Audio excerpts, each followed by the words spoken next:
Can you hear it with your ears? Can you see it with your eyes? Can you feel it wiggling between your quivering thighs? That thing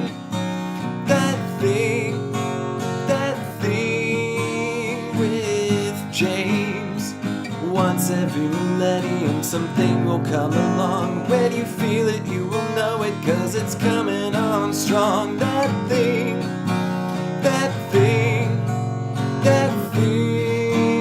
with James. Sit back, relax, deep breaths, no stress. Let me come inside your mind.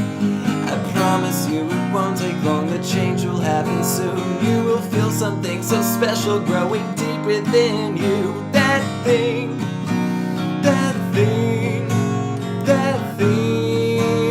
with James. That thing with James. That's me. Hi, welcome to episode 13 of That Thing with James J. Asher II. That's me. This is my very first annual April 20th episode. And I'm going to do something really cool right now. I'm going to scoot closer to the microphone. So maybe we can all get a better sound out of this thing. I've got my microphone on top of a box, a tall box that contains a soda stream that has yet to be unpacked, as well as two foam yoga blocks on top. And I'm still having to lean forward into the mic, but hopefully it's giving you a better sound and it's giving me more peace of mind by giving you better sound. I do have a desk. The desk would, if I scooted it over here, it would make me not have to lean forward like this to really get up to the mic. However, I've got a lot of shit on my desk and I don't feel like moving it right now. I've got a lot of shit on top of my desk and I got a lot of shit under my desk. I'm talking about plugged in shit. I've got a printer. I've got a really good Kicker brand stereo thing, and the LCD screen has died on it. And speaking of LCD, let's talk about LSD, specifically LSD 25. So today is April 20th, and a lot of people, they call it 420 because in the whatever kind of calendar do we use the Gregorian calendar? I don't know what kind of calendar we use here in the United States, but in this calendar, April is the fourth month out of the year, and the 20th is the 20th day of the month. 420, for some reason, I have no idea why, is known as the weed number. When I talk about weed, I'm talking about cannabis. Now, earlier today, I was at a fitting for a gig I have later next week, because this is Saturday right now. So starting on Monday, I've got a gig, which I'll go in a little bit of detail about that here in a bit. But I was saying something about today being the weed number day. Oh, today's 420. It's the weed number. And a young lady said, today's also bicycle day. And I was like, oh my God, you're right. Bicycle day, in case you don't know, is when BMX legend Matt Hoffman discovered the properties, discovered what LSD can do, discovered that it can make you trip out. This was back in 1938 or something. Matt Hoffman. You've probably seen him on the Jackass movies, taking that huge ramp into the lake. Well, he was doing research into LSD, this type of lysergic acid, and if I remember correctly, he was looking for some kind of pharmaceutical, some kind of synthetic thing that could help with people's respiratory system. I think it could help with asthma and things like that.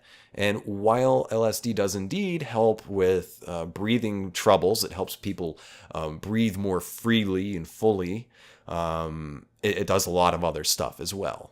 Just a little tiny bit of it does a whole lot, which is really amazing. This chemical, this little tiny thing does so much to the human mind. Anyway, this young lady said today's bicycle day. And, I'm joking. Matt Hoffman is a very famous BMX biker. However, I think the scientist's name was Albert Hoffman. Let me look it up really quick, because I looked this up and I discovered that 420, I was like, okay, it makes sense that 420, okay, if today's bicycle day, if today's the day that the effects that LSD have on a human being, or on other mammals, I imagine, if they were discovered on the 20th of April in whatever year it was discovered, the properties were discovered. Of course, I could see it becoming the weed day. So I looked this up. And it was Albert Hoffman, who was a Swiss chemist in Basel, Switzerland. Let's see here. He first synthesized a psychedelic drug, or entheogen. If you're really nerdy about these kinds of chemicals, people generally refer to them as entheogens and entheogenics. They get kind of pissed off when you call them hallucinogens, because they're not all hallucinogens, from what I understand. Now, lysergic acid diethylamide is LSD, was first synthesized on November 16th, 1938 by the Swiss chemist Albert Hoffman in the Sandoz, now Novartis laboratories in Basel, Switzerland. It was not until 5 years later, on April 19th, 1943, that the psychedelic properties were found. Reference here is Wikipedia. I'm looking on Wikipedia for this information. 1943 is when the psychedelic properties were discovered.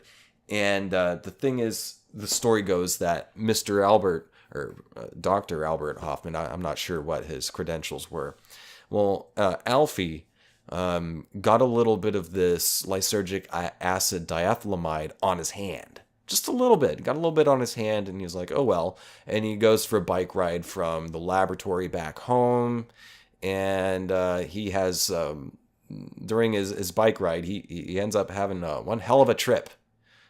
He described it, from accounts that I've heard, he described it as being very a benevolent, loving, happy, bright trip. However, this was on April 19th.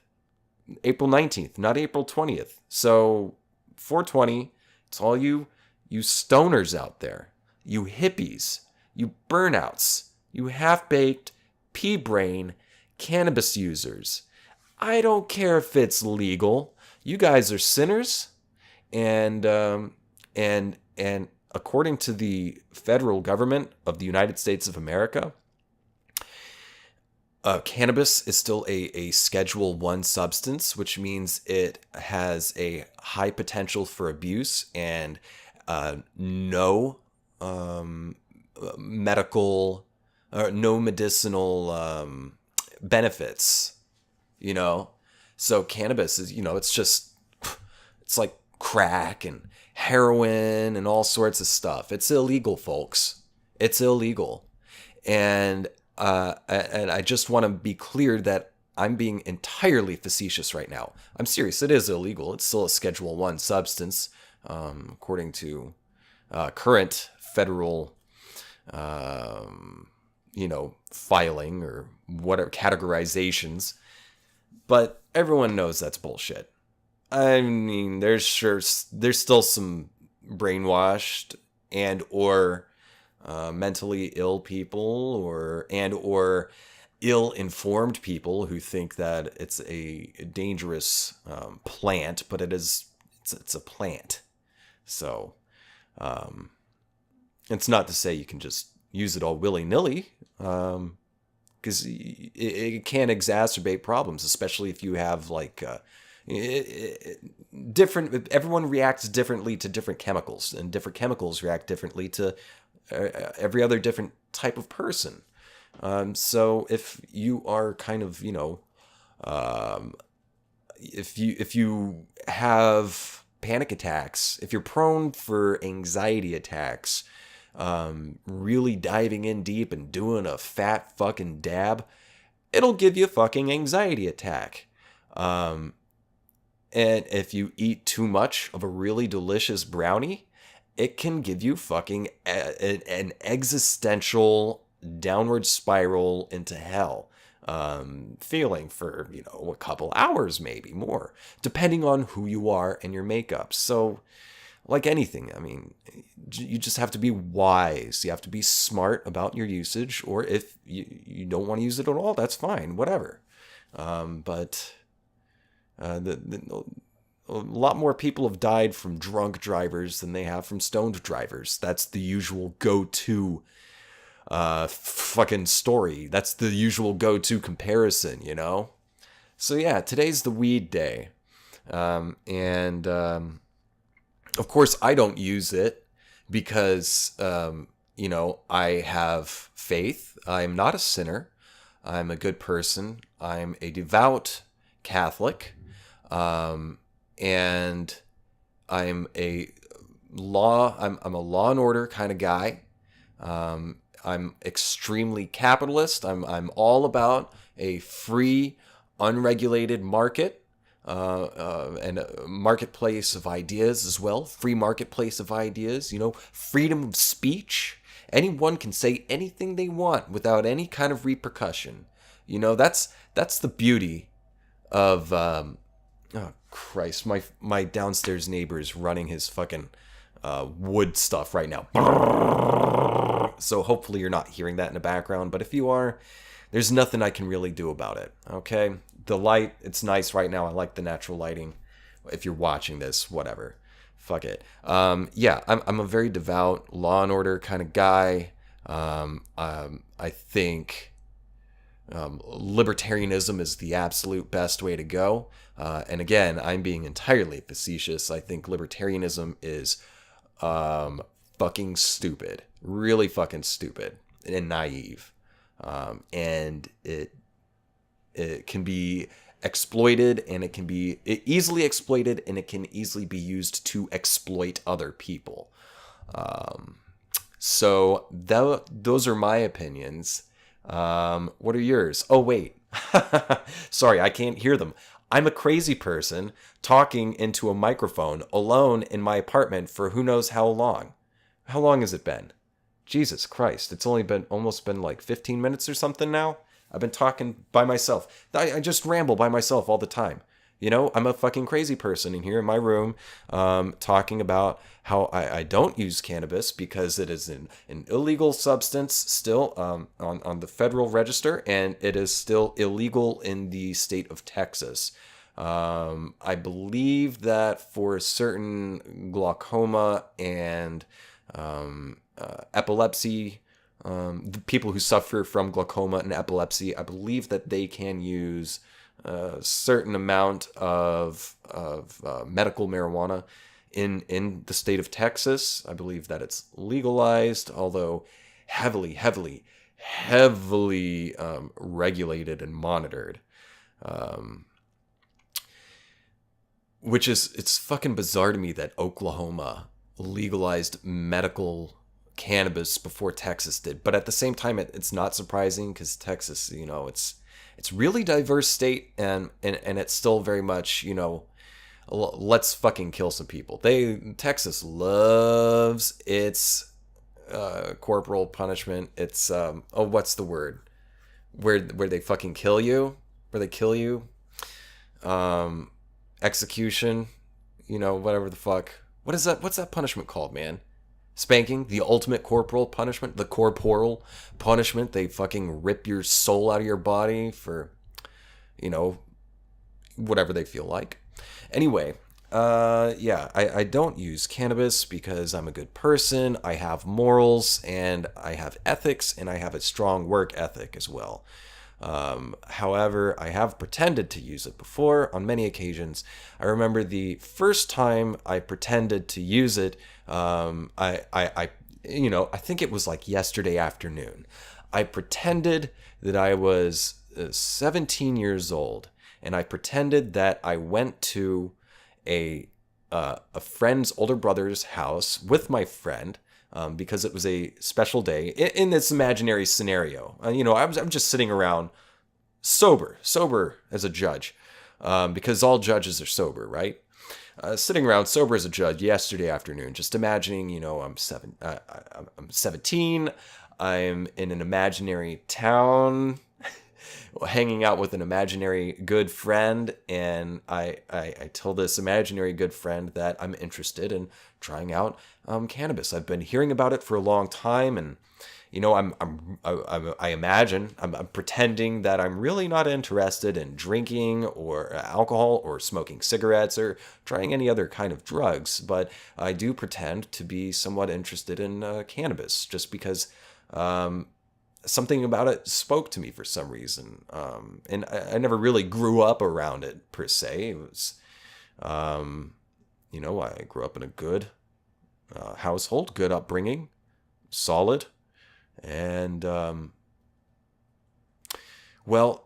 in this imaginary scenario, me and my pretend friend go to my pretend friend's older brother's house, and the pretend older brother is there with his pretend wife. And I pretend to say, I would like to try some cannabis this evening. And the pretend older brother is like, I'm glad you guys came here. This is a pretend safe space for you to pretend to try cannabis for the first time. My pretend friend had it before. This is a pretend special day in this imaginary scenario, of course. I must remind you, this is all imaginary because cannabis is illegal, and it's illegal to use in the state of Texas. And I would never, ever, ever break the law because I'm a good person. So my pretend friend and pretend older brother say we will pretend to procure a what is called in this imaginary scenario a dime bag for you, and we will even front our pretend money. They were using Monopoly money because this is an imaginary tale, so I can make any kind of element happen. And again, people, this show's all purely for entertainment purposes, just so you know. This is purely to entertain you and to entertain myself while I sit in my apartment alone, yet again, talking to inanimate objects. If these inanimate objects are imbued with some kind of consciousness or personality of which I am unaware, I apologize to all of you. I did not mean to objectify you. I think you are meaningful, you provide usefulness, you provide joy, and you're just beautiful to look at. And you smell good too. Supposedly inanimate objects. Well, back to this pretend story. The pretend older brother calls up a pretend friend of his. And the pretend older brother tells pretend me and my pretend good friend that his pretend buddy will be coming by with the dime bag, which cost 10 Monopoly dollars. And he will drop it off here. And then we will figure out, then we can pretend to use this plant. Which was picked growing wild from the river, the Quacapuki River. That's the name of the river that runs through this pretend town in this hypothetical imaginary scenario. Well, about 30 pretend minutes pass by, and a pretend police car pulls into the driveway of my pretend good friend's pretend older brother's house. a police car pulls up. And in this imaginary scenario, I pretend to get a little bit nervous because pretend me understands that he is breaking some pretend laws here to sate his pretend curiosity. Of course, me, I am not interested in that sort of thing. I vote my conscience. I vote America. So the pretend cop car comes up, and the pretend older brother walks out to talk to the cop car and goes to the driver's seat of said cop car in this pretend scenario.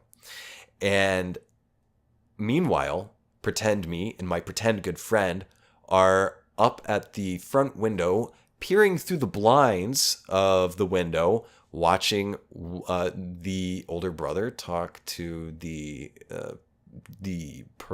person wearing a police uniform in a police car. Oh, and there's another plainclothes person riding in the passenger seat next to the person in the police uniform in this police car in this pretend scenario. And the pretend older brother of my pretend good friend hands one of the two pretend people in this pretend cop car a $10 bill and grabs something back and then walks back to the pretend house with a pretend dime bag in his hand. And then the pretend cop car drives away. So, and it's pretty wild where my imagination will take me. You know, it's flights of fancy, man. The mind is really a beautiful thing. Imagination is a beautiful thing. I think it keeps your mind active. It keeps you fresh. Keeps Alzheimer's at bay. And I have no evidence to substantiate that claim, but I'm saying it anyway. Again, this is purely entertainment material, folks. None of what you're listening to, witnessing, or sensing at this moment is real. This is all for entertainment's value, because we are experiencing a very lifelike simulation. I actually have a good friend of mine, a real good friend of mine back in Stillwater, Oklahoma. I'm not sure if he still lives there, but I assume he does. I'd say, I'd run into him at the bar and say, "Hey, how's life?" And he'd say, "Lifelike." Bada boom. There you go. So, yeah.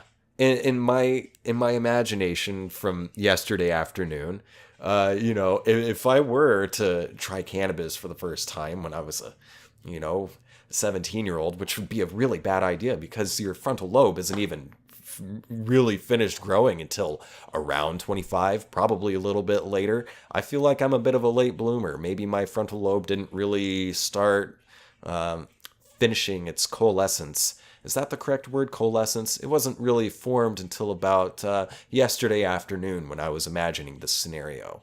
But it's really wild, I was just improvising all this stuff, and who would have thought, a kid would be, given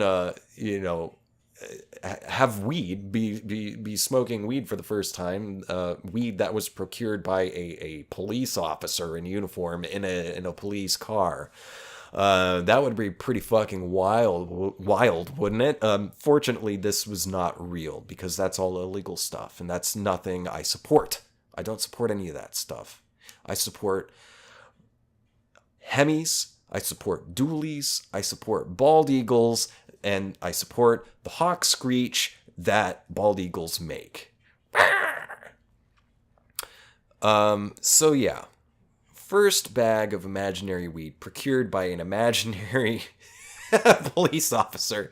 And then, my imagination, and just let it go. Who knows what's going to happen next? Maybe the pretend older brother will use a 12-ounce bottle, an empty 12-ounce bottle of like some Dr. P, empty it out, wash it out with water, maybe, use a knife to cut a little slit in the side and stick a couple straws in there and seal it up with some chewing gum and duct tape, and then, what next? Maybe use some aluminum foil to put in the mouth hole and fashion a little bowl, and use a toothpick to make little holes in it, and then fashion a sort of a makeshift, what do the kids call it, a bong out of an empty soda bottle?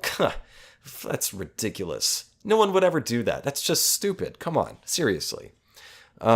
Again, I'm a professional. I have a graduate degree. I'm a professional person. I have ethics. I have strong work ethic, and I have strong morals. And I'm also drinking water out of a mug that says the word coffee on it. So that's all good and well.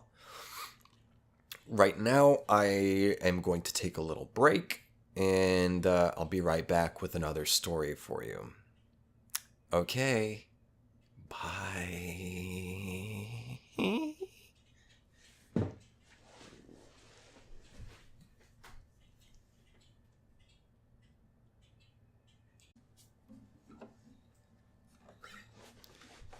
All right, let's try something out.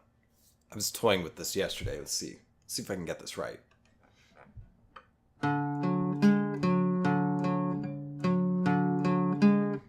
Let's start that over, okay?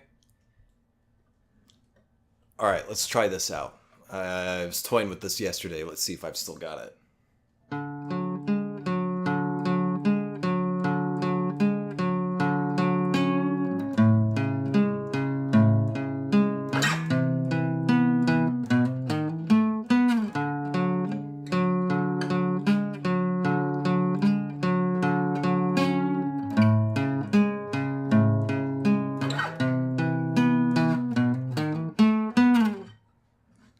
All right, I pulled it off.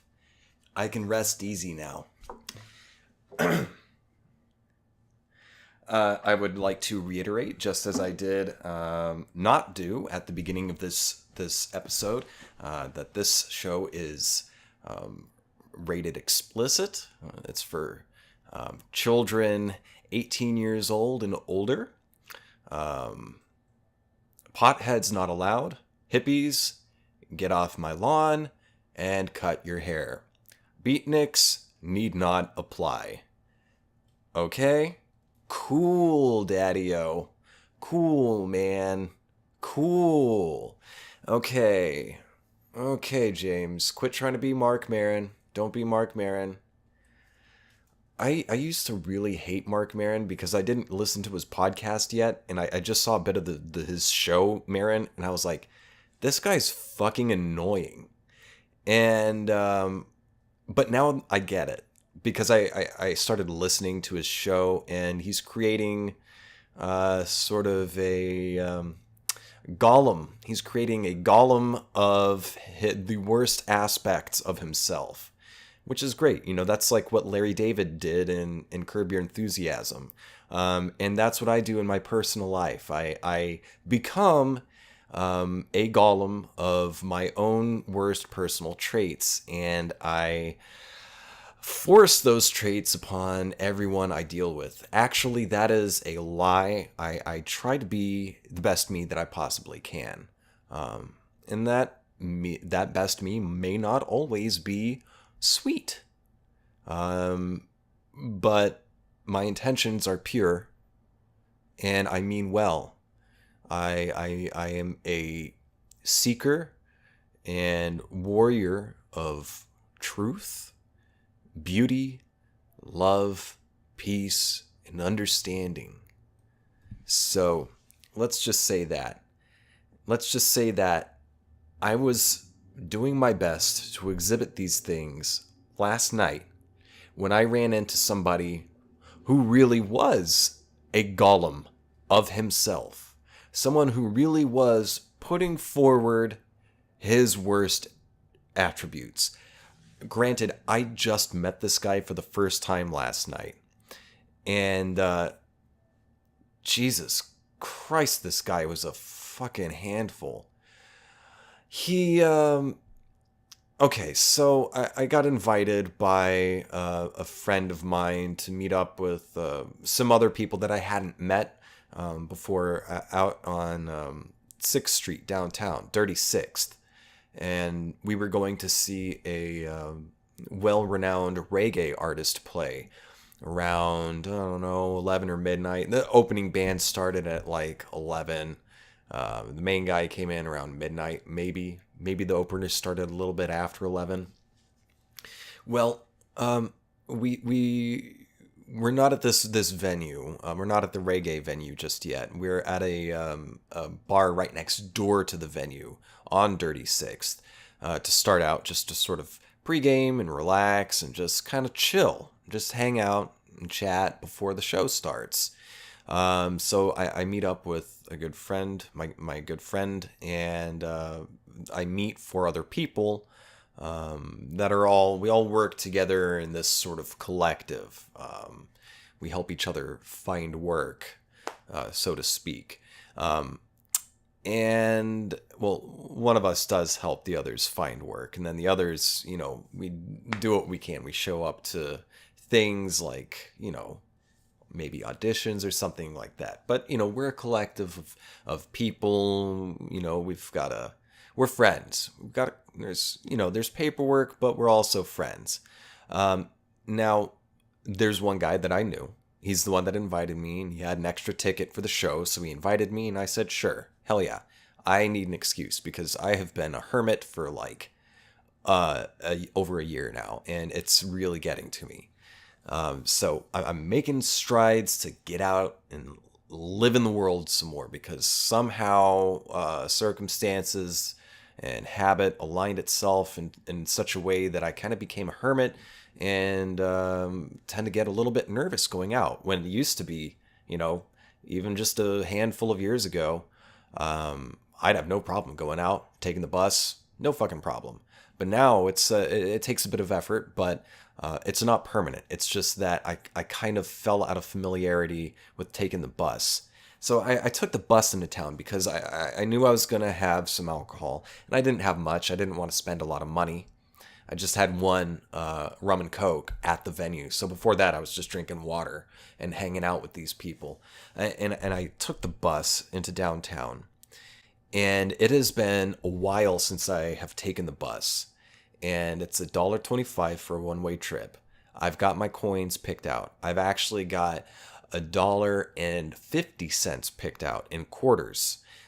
Just in case my research was incorrect. So I get to the bus, and the bus driver is this lady, and man, she was kind of salty with me, just very much.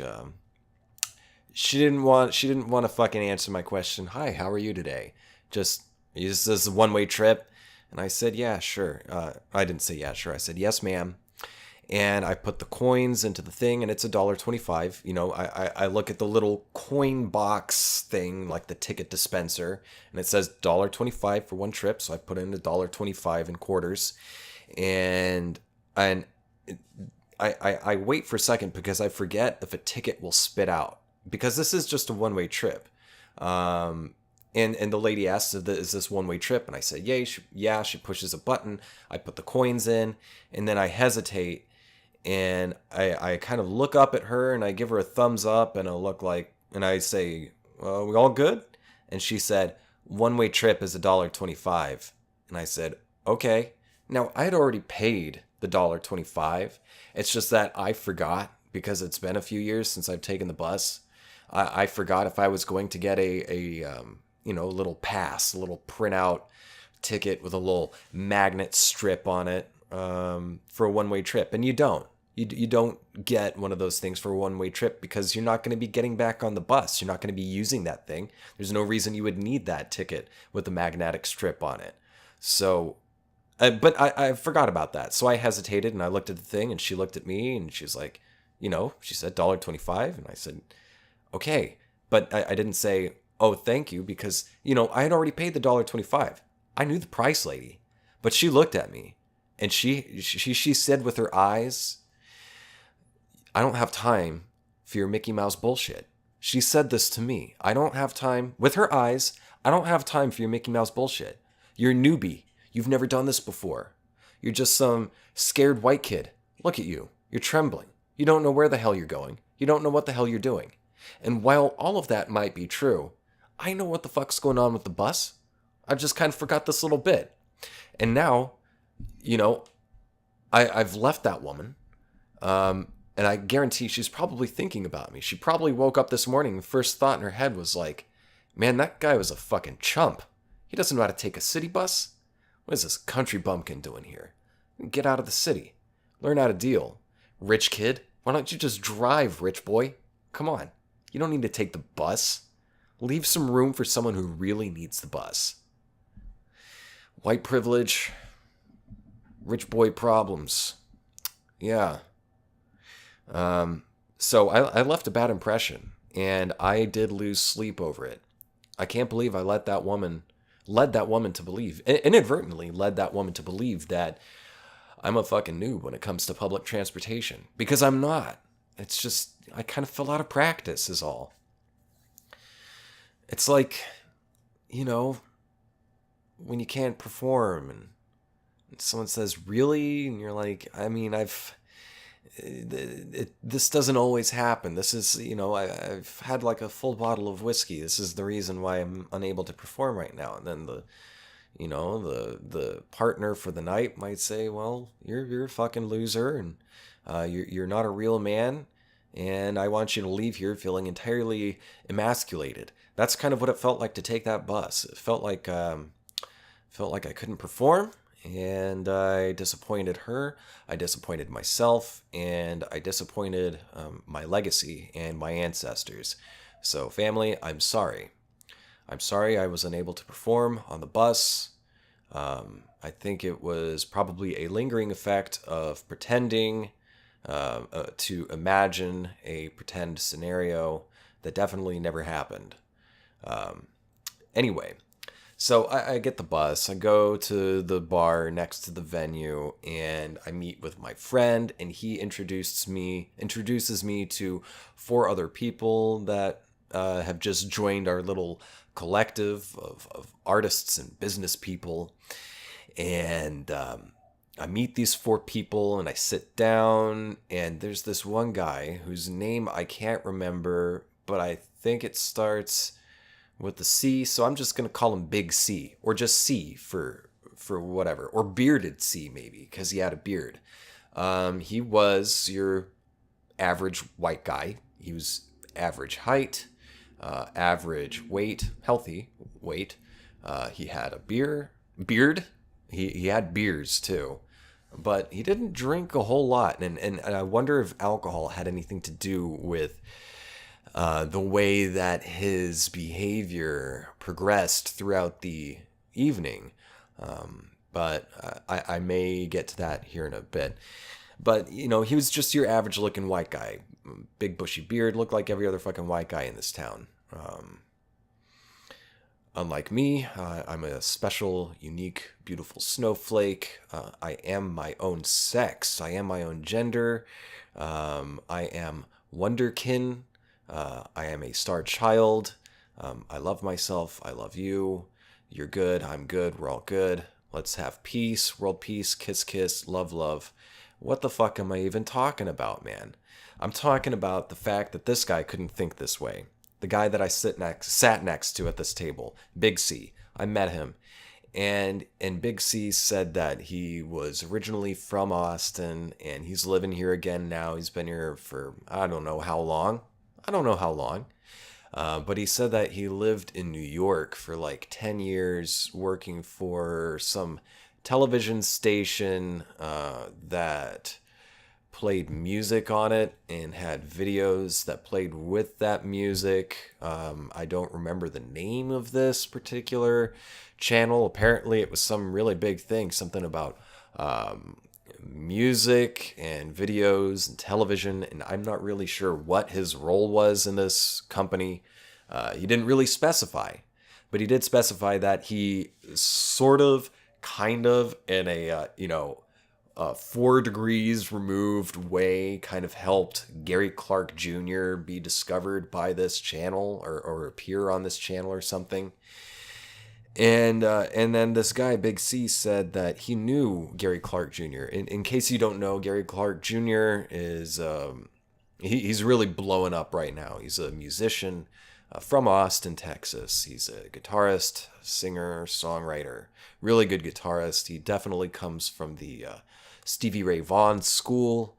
Although from what I've heard, he throws in a little bit more Hendrix soul in it than Vaughan did. I've never really gotten into Stevie Ray Vaughan. It's not dirty enough for me. I understand that he learned guitar from Eric Clapton, if I'm not mistaken.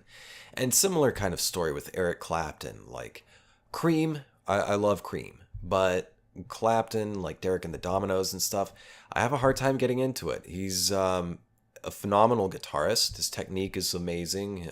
He can communicate and articulate with the instrument in beautiful, amazing ways. However, it's very white. It's very white and very clean cut sounds. And I'm thinking right now, is the camera rolling? Let me check. Let me check if the camera's rolling. Psyching myself out. Oh, it is. Goody. Mm-hmm. I'm gonna be right there, right there. I'm gonna be right there. Okay. Everything's gravy, baby. So, Gary Clark Jr. I don't know if I could say he's up and coming. Yeah, sure, he's still up and coming. I don't think he's as large as he's going to get. I think he's going to get even larger. But he's really blowing up this year and over latter half of last year. He's really blowing up. I think he even appeared on SNL sometime over the past 12 months, maybe. Well, this dude, Big C, said he went to school with Gary Clark Jr. And but I think he was a little bit older than Gary Clark Jr. GCJ. Big C was a little bit older than GCJ. Juicy J. No, let's just keep it with GCJ. We don't want to get too convoluted with the Juicy and the GC. Okay. So basically, he says that he knew the guy and the guy knew him, and then Gary was supposed to come to something in New York, and the Big C was telling me this story, and he was one of those people that just wouldn't shut the fuck up. I'm one to speak, but the thing is, I'm having a one-way conversation with inanimate objects that may be imbued with some type of consciousness that I am not aware of. However, I think it's okay that I'm fucking rambling on right now. But if I were talking to somebody, I listen. I would listen. I wouldn't be rambling quite as much as I am here. But like I said, I'm alone talking to you. People who are probably not listening. And if you are listening, thank you. Thank you, thank you, thank you. And also, thank you to my one Patreon subscriber, Josh. You are the man. If any other people would like to become a patron to help support this show, to help me create more and better content, I think you probably just saw a thing. Patreon.com/thatthingwithjames. There we go. Just blew my little plug load. And Big C would not shut the fuck up. He would not shut the fuck up. He was telling me this big convoluted story, which is why it's difficult for me to relay the story, because it was so convoluted. Gary Clark was supposed to meet up with him in New York, and it was his birthday, and some people got drunk, and then the guy didn't come over to the apartment, and oh man, that was my one chance. I could have made it big, and blah, blah, blah, blah, blah, blah, blah, blah, blah, blah, blah, blah. And this guy sent me in a tailspin. Big C sent me in a tailspin. I could not keep up with his story, and he was just talking. And I don't know if the guy was coked up. I don't really think he was coked up. The only telltale sign of like someone who's coked up is that he was just fucking talking so much. But I don't think he was coked up. I think, I'll tell you what I think when I get near the end of this story. Fast forward, Gary Clark Jr. gets noticed by this television channel, and Big C feels that he is owed some kind of acknowledgement for having helped Gary Clark Jr. become discovered, quote unquote, according to Big C, become discovered.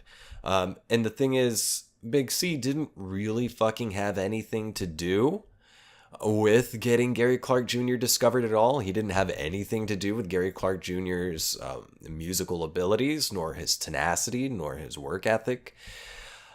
Big C just felt that, he knew that he went to school with this guy, kind of. He knew who he was. And then he might have mentioned it to someone who might have told someone else to put Gary Clark Jr. on this channel that supposedly made him, quote unquote, discovered. And so then Big C blasts straight into his screenplay. He's telling me about this screenplay. Meanwhile, I am just dying to get into a conversation with anyone else in our group, because I can tell this guy's not going to shut up, and nothing he's saying is interesting. And as a matter of fact, it's straight up confusing, because he keeps throwing out these names and these times and places and events as if I were there. He's giving me no context.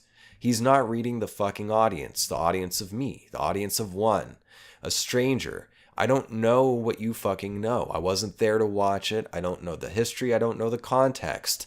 And you're talking to me as if I know some of the history behind this fucking story that you're telling me, Big C. I don't know. So your meaningful, your story that is meaningful to you is falling upon confused ears that wish they were deaf. Well, Big C starts telling me about this screenplay that he's been working on. And he doesn't say it, but I deduce throughout the conversation that this is the first time Big C has ever written a screenplay. And also, actually, it is the 0 time that he has written a screenplay, because he has written 0 of the fucking screenplay. All he does is all he's created is a sort of an outline on his phone. He used some kind of like program to create a circle, I guess, following maybe the hero's journey or something, but I don't even think that. I think it was just an organization of structure, of tried and true, tired old film story structures, act 1, 2, 3, and he even broke down like where the audience is supposed to laugh, like where the big jokes are. Like, fucking, you can't fucking create a formula. You can't fucking create a form. You can create a formula. Okay, you can create a formula. Sure, you can create an outline. However, I could tell that he hadn't written anything yet. And I don't think he was very familiar with writing, because all the shit he was giving me was, well, let's break it down. This screenplay is basically a rehash, a retelling of how he feels about Gary Clark Jr. So in this screenplay, I'm not going to say out the names, because I wouldn't want anyone to say the names of me. I'm going to try to keep the details to a minimum. Again, no one really listens to this. If you do, we're part of like a secret fucking thing. We're like a cult, yo. But not like a creepy cult. We're like, like people who were fans of Rocky Horror Picture Show, sort of like a cult hit. Like, we're a cool indie underground thing here. You and me, if you're listening and or watching this, you're in the cool club. Because, we're in limited numbers right now. We've got our inside jokes, we've got our rapport. We're the fucking cool kids. We don't even have to try. We were the nerds, we were the outcasts, the freaks, the weirdos. People didn't get us. We went off and we said, there's nothing to get. There's only being here. Being here now, man.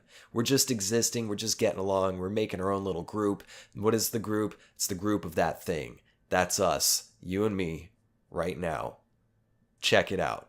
This guy tells me this story, based on his story, that he didn't get proper recognition for not getting Gary Clark Jr. fucking discovered and fucking famous and probably fucking rich.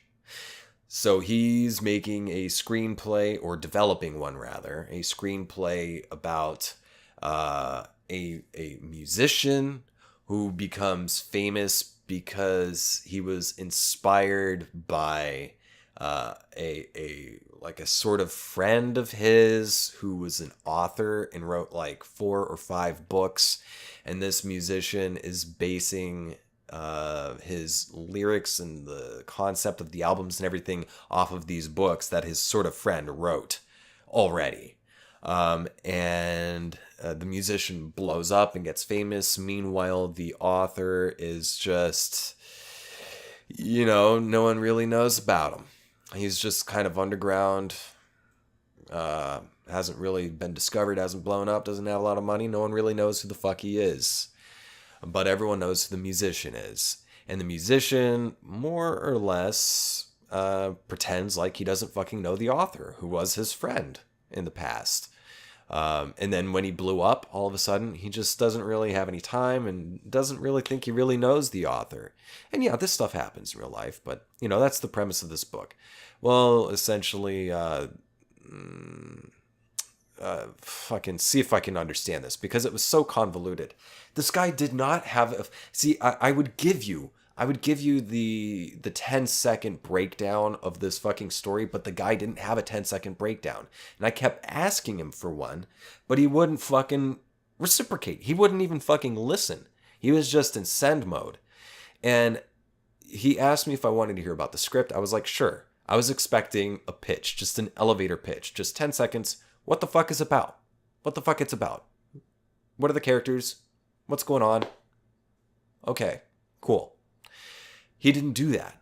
What he did was launch into a fucking scene-by-scene breakdown of everything he's thinking of for the script. But at the same time, there's no fucking story. Like, he was telling me that all this, he spent like fucking 15 minutes trying to describe the history between this guy and all this stuff, and then one of the characters dies, and then the other one's like, oh, maybe now I can like, work things to become famous somehow by exploiting somebody who I felt exploited me, speaking as the author.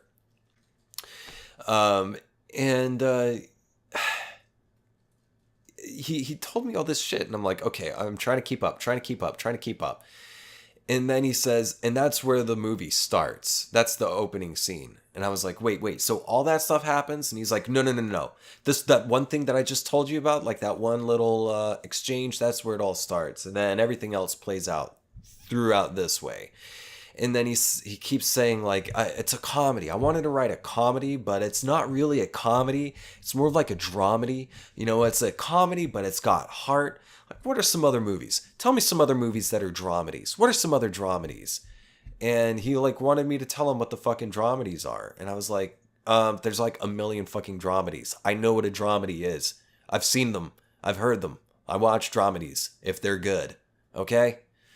And, yeah, so he launches into this fucking one scene, and he says he tells me about the scene, and it doesn't make any fucking sense, and he's throwing in all these other characters. More characters. Character 1, character 2, character 3, premise 1, 2, 3, 4, and then maybe I can do this, and maybe I can do that, and then I've got this joke that happens here, and then this happens, and then this happens, and then so-and-so talks to another person, and they find out, and then there's a miscommunication, and see, that's where the joke is, and here, look at the fucking, here's where it is on the fucking diagram that I wrote out, and here's where the joke's gonna be, and, I'm gonna have this actor, and I'm already talking to CAA and UTA, which are the big fucking talent agencies in Los Angeles, and I've got these people, and I've got them on my wish list. I'm probably not going to get them, but maybe I could. That's couldn't hurt but ask. I'm basing these characters off of those actors, but I could totally see these other actors who are absolutely nothing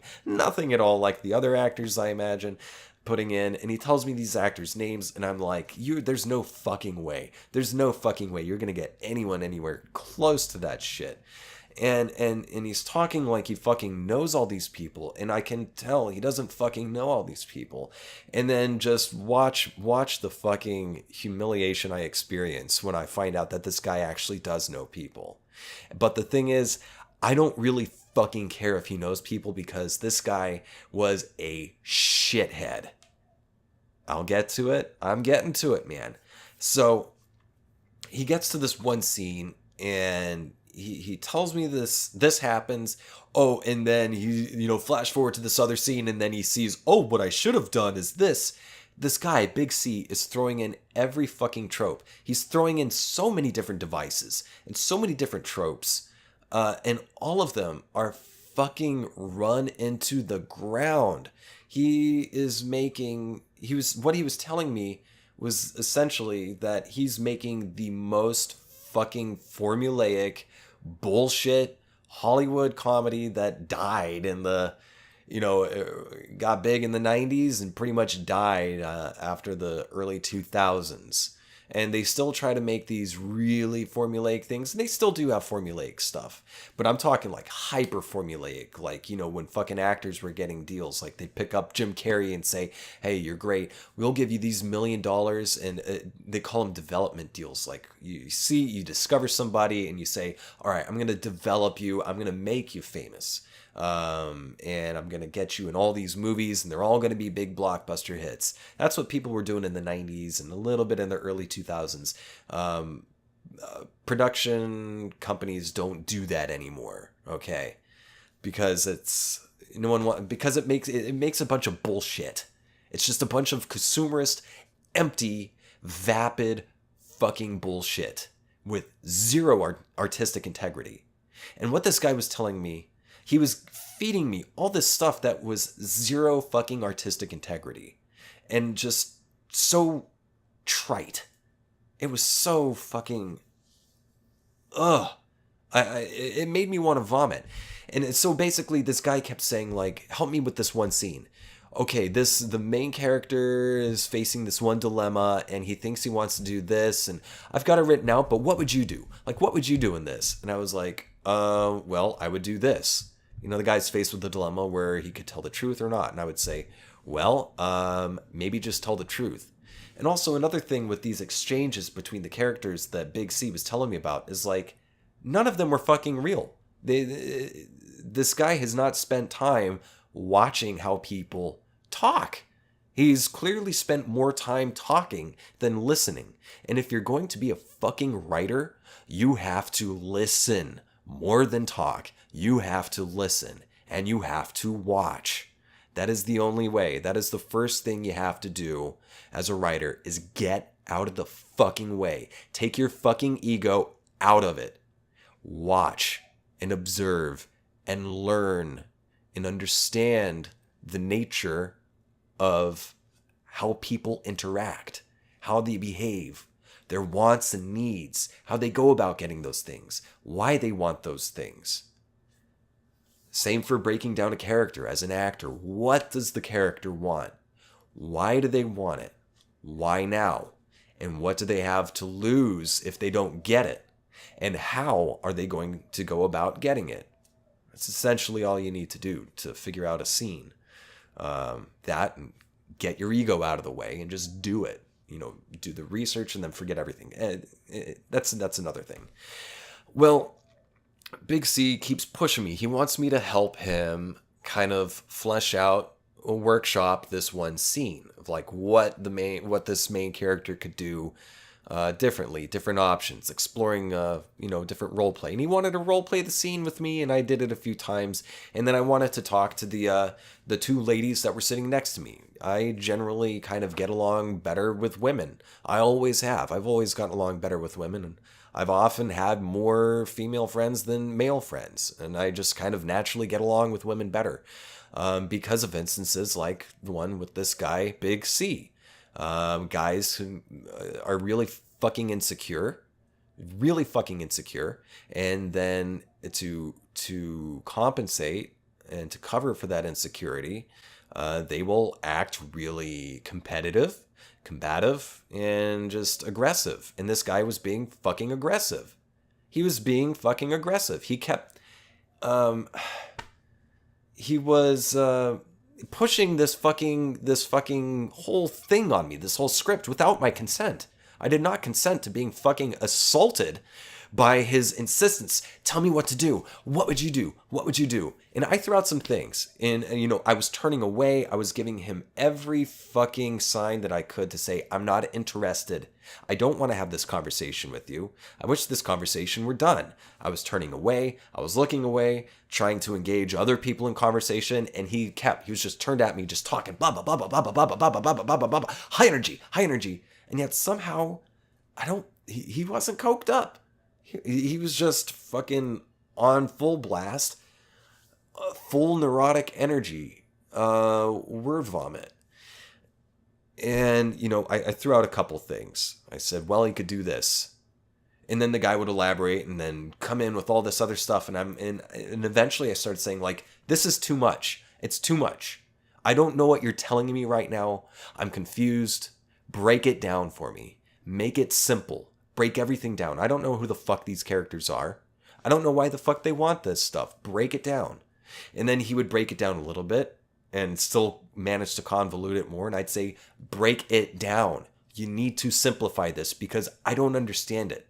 And if you're trying to make a good screenplay, that's going to be a fucking problem. Because you're telling me, a stranger, and if you're not able to put it simply, if you're not able to state it in really simple terms, then you don't understand it either. So he didn't fucking understand what he was trying to do.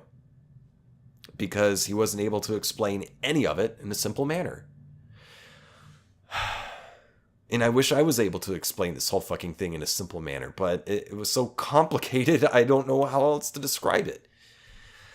I hope I haven't lost you. It was a whirlwind.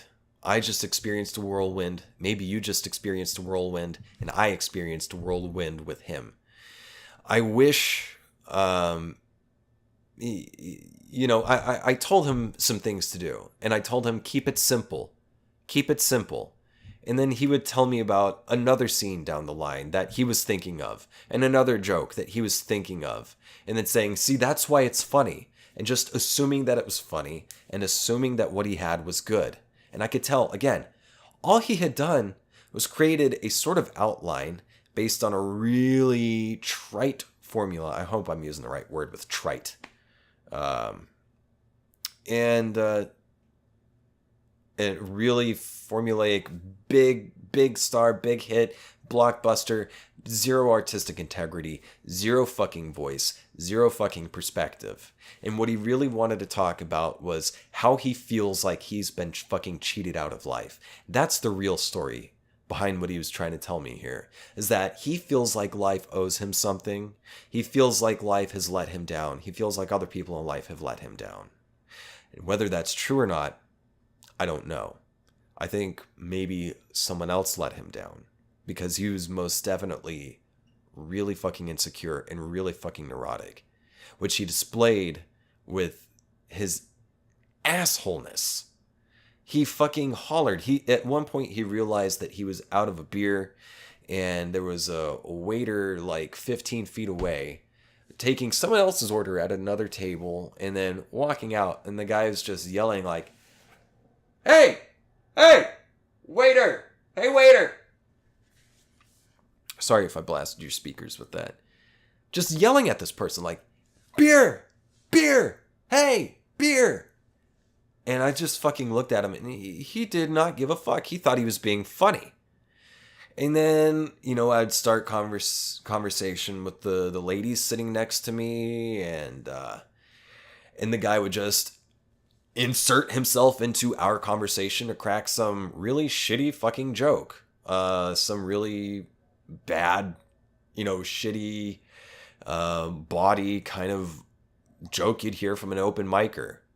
Ironically enough, I'll get to that. Get into some things here. I'm going places. I'm building up. I'm getting there. Well, this will all come together. Trust me, baby. Trust me, baby. The way I tell stories is kind of like life.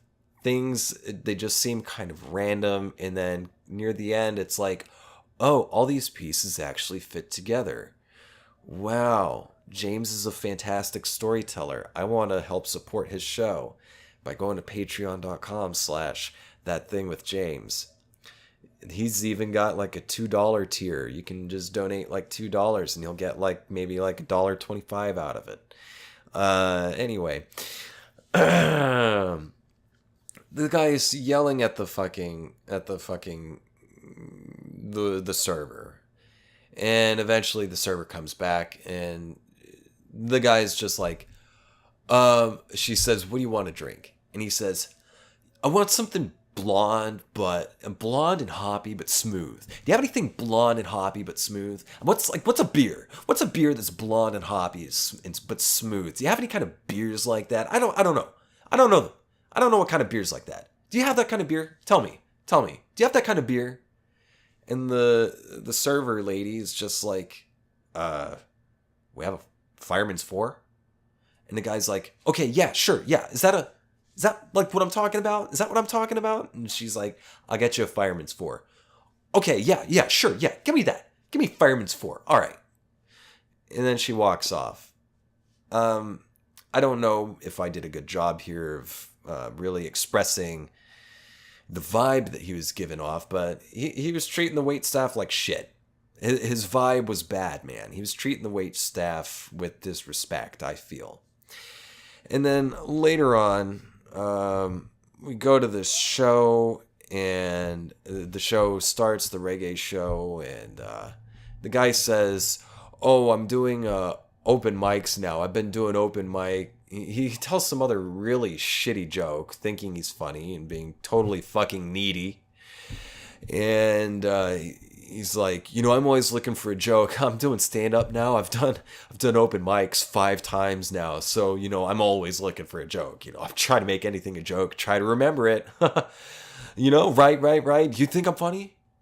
Tell me, like, what do you think? Like, give me a joke, man. Like, dude, you're so fucking needy right now. Get away from me. Get away from me. I'm not in the mood to deal with your needy ass right now. Anyway. Me and one of the ladies go out between bands. The opener ends. We're waiting for the headliner to come on. And we're hanging out in the back of this place that plays reggae, and they're cooking like jerk chicken, and me and the lady were talking about, this delicious jerk chicken stuff. And then Big C comes out and inserts himself into our conversation. We were starting to talk about, like, where you from, what was it like where you grew up, yada yada. Big C comes in and just totally hijacks the fucking conversation, starts talking to her, butts me out, and just starts cracking some not funny jokes that are also gross and also very asshole-ish. And one of the this really gorgeous young lady comes out from head to toe, dressed really cool. One of the people cooking the jerk chicken out back. Jerk chicken and curry. I think they were making some like curry, I don't know, shrimp or something.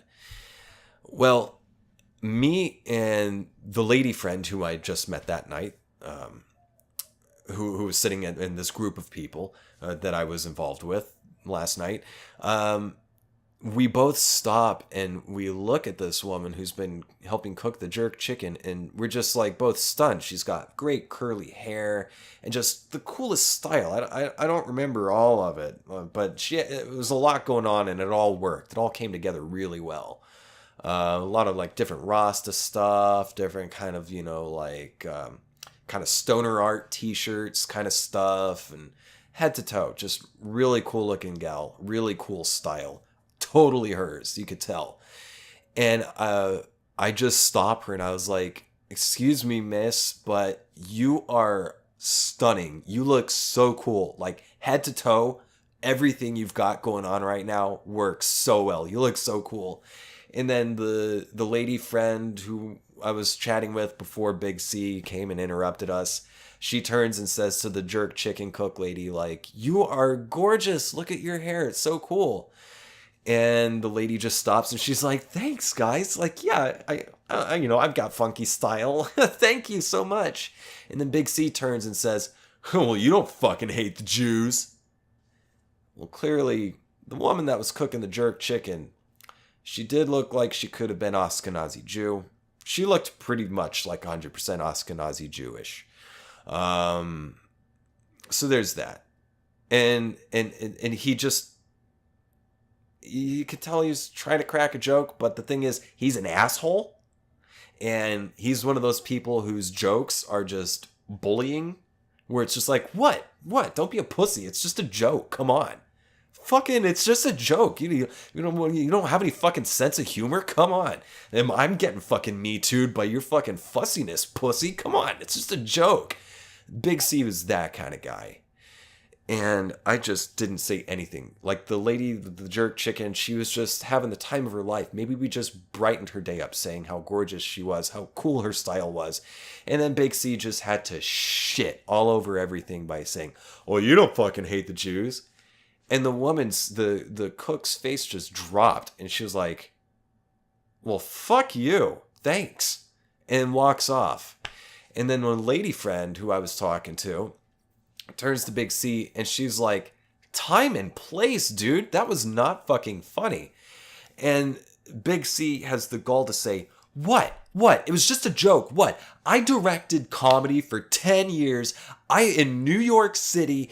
I think I know what I'm talking about. Blah, blah, blah, blah, blah. I don't think there's anything to defend here."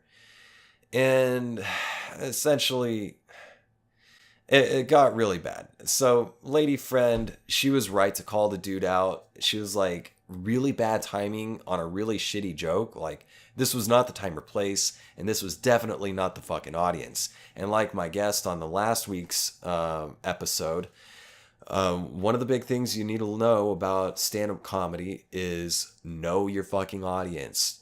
Tailor to the audience, okay?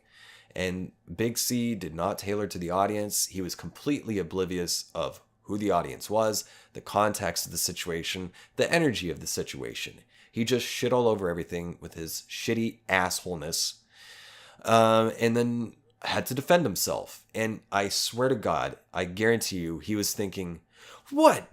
Now I'm just another one of these comedians who can't get away with fucking saying shit. All these fucking snowflakes, all these people are infringing on my freedom of speech. It's just a joke. It's just stuff, it's just humor. People take everything so fucking literally now. God, everyone's such a pussy now. God, blah, blah, blah. Social justice warriors. I guarantee you that's what he was thinking in his head. And, I didn't want to have anything to do with it, man. Lady friend did, though. She started laying into him and then started saying, like, that's a fucking racial slur. Like, I can't believe you'd say that. And then she started going about, she was, at first, she was right. She said, dude, bad timing, bad joke. You just fucking ruined a really good moment we were having with, and, but then it transformed into, you have to respect women's bodies. You have to respect women. You can't make racist comments. And while she was correct, there was a little bit of nuance in the situation where you're correct, but also while Big C did overstep and shit his pants, he didn't overstep in quite the direction that you're starting to snowball your argument into lady friend. So then they both kind of started being assholes, and they both handled the situation in a really bad way. What they should have said was, bad timing, bad joke. We were having a moment, and you fucking ruined it. Good job. And then Big C would try to defend himself, and lady friend would just be like, do what I did and say, I'm going inside now, bye. And that's it. And in retrospect, after Big C kept pushing that one fucking scene on me, tell me what to do with it. Tell me what to do. I wish I could have said, I'll tell you what to do with the scene. I'll tell you what to do with the entire script. Scrap the script and listen to people. Scrap the script. Forget about it. The whole thing is trash. Don't even start, because you haven't even started writing yet. And before you even start writing, start fucking listening to people. Listen. And I wish I also could have said, scrap it. Scrap that and start working on yourself. Because you're being really aggressive, being an asshole, being demeaning. And I noticed it was women. It was only women. Man, lady friend really was right. It was only women that he was being really fucking rude with. And I'm not down for that. As a friend of women, I don't think that's cool.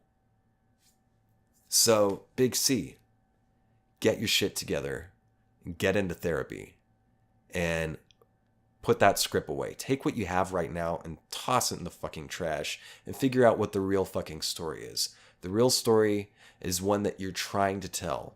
The real story is one that you know. The real story is one that you don't want to face right now.